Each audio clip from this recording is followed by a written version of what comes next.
Hey guys, how are you doing? Hopefully you're having a great day. I want to make a quick video for you guys today about something very, very important when you're out fishing.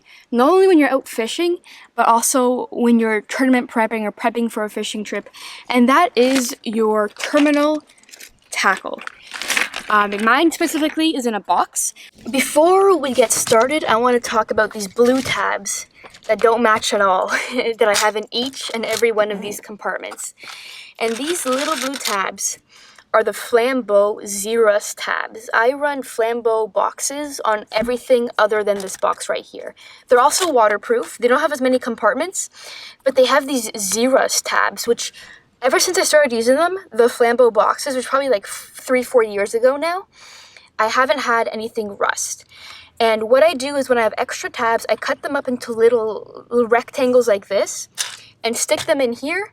And like I said, I haven't had anything rust yet. I'm probably going to change these out. I've had them in here for 2 years now. So let's get into this box. Hopefully you guys can see this okay. So I'm going to go over all my compartments, what I have in each, and hopefully give you guys, again, a couple ideas of how to improve your terminal tackle storage. Like I said, this works for me. If you have more storage, like a bass boat, this may not be the best solution for you. You may, be able to carry bigger boxes with dividers and keep everything in their packaging, which would make a lot more sense to me, except I don't have that kind of room. So I've narrowed everything down, condensed it into this box right here. Let's start off at the bottom.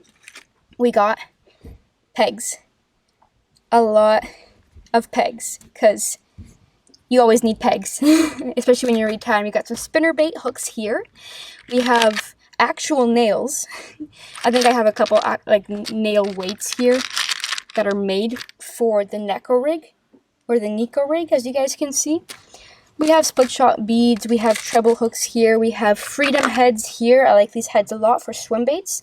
They are interchangeable, so you can put any hook you want in there, and it's free swinging as well, so the fish don't have as much of a leverage. Here we have some skirts. We have some lead tape for swim baits. Here we have some goose. We have all of my flipping weights. This one right here is, I believe, a choker. We have some jungle hooks. I mostly run 3/0. I have a couple 4/0 in there, but like I said, mostly 3/0. Here we have some of the perfect, actually a lot of the perfect jig Ned heads. I like these over the Z-Man just because they're more stout. I haven't had one of these bend out on me, unlike the Z-Man ones. So I run a lot of these in different sizes. You guys will see here, I have more of like a terminal tackle stuff here. I have finesse transitioning into hooks. And then, as you go along towards the right, the hooks get bigger. Up here we have tubes and swim bait stuff, and at the very, very top, we have weights. So moving on, here we have weighted wacky rig hooks. I use them a fair bit, actually. Here we have unweighted wacky rig hooks. These are probably my favorite. These are the Berkley Wide Gap 1/0. I use these the most, as you guys can see. I have a couple left. I also really like these guys right here. These are the Jackal wacky rig hooks, and they're weighted, and they have a little bit of a weight guard. I like these a lot. Next up, we have my drop shot hooks. These guys will actually belong in there too, but this box is too big. These are my favorite. These are the Berkley, how do you pronounce that? Aberdeen? Aberdeen, that's right. The Aberdeen hook. It's a little secret between you and me, guys. These hooks keep fish pinned. Shh. Don't speak a word. Because they're already sold out everywhere. I need to figure out where I'm going to put that. Next up, we have tiny little, finesse worm hooks, I guess you could say. We have some of the straight shank finesse worm hooks here I use for Neko rigs and all that kind of stuff. These are all 2/0, by the way. We have more 2/0 hooks. These are offset, though. We have 3/0 extra wide gap. We have 4/0. We have 5/0 here. Or, sorry, we have 4/0. We have 4/0 here again, but these are extra wide gap, and these are just straight shank offset kind of deal, as you guys can see. We have 5/0 here, and we have 5/0 just offset, not extra wide gap. I prefer these guys for worms, by the way.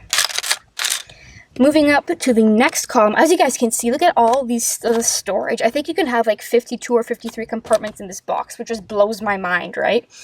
These are all my tube hooks. I run 1/2 ounce down to 1/8 ounce. These are all my shaky heads. As you guys can see, I have like 4 of them. Here I have my light swim bait hooks and some of my Mega Bass spinny thingy hooks. I haven't used these yet, but these are going to be wicked on a rhythm wave. We have my heavier swim bait hooks. As you guys can see, this one's weedless. We have some of the mega jig ones. This eye came out. There you go. We have even heavier ones. These are 3/8 and 1/2 ounce. And then we have some underspins, and we have some belly weighted swim bait hooks. These are all 6/0 and below. My bigger ones are actually in my swim bait box. Now we're going to move up to more weights. So we have football heads, a lot of these because I run through them very, very fast. I use these for my rhythm waves, pretty much exclusively. Moving into the weights, we have all of my lead drop shot. Look how big that is. This is like a 1/2 ounce, I believe. Well, this is 3/8 ounce. I primarily use the cylinder weights just because they come in and out of grass easy and in and out of rock easy. I also use ball and teardrop a little bit. That guy fell in here. Ball and teardrop a little bit. I have some tungsten ones. These are Woo Tungsten, actually. I don't use these a lot. I'll use them in like tournaments if I end up fishing one again, or on Lake Simcoe or Lake Ontario or something like that where I feel the need that I need them. But I don't use those a lot. Sorry. These are my lead Carolina rig stuff that I never use. And this is how I store all my tungsten. Now, not all of this tungsten is from Beast Coast, but I use the Beast Coast packaging to store all of it because I made a big order last year, so I had a bunch of different bags. So essentially what I do is I have a bag for each weight. So down below, you guys can't see, all the way down here, I have an ounce and a quarter, an ounce, 3/8 ounce. This is 1/8, I believe.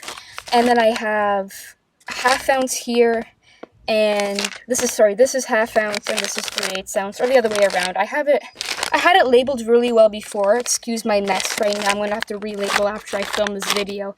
But that's how I store all my tungsten. I keep everything in a baggie just so it's organized, and I save a little bit of room because it would take a lot of little compartments to have each weight in its own compartment. Alright guys, so hopefully you enjoyed this video. Hopefully you guys learned a little something from my terminal tackle box.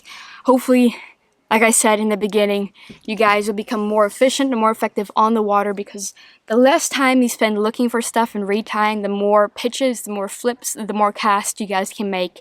And in the end, you know, make use more of your time on the water fishing instead of looking for stuff. So if you guys have any questions, leave them down below. I'll do my best to answer them.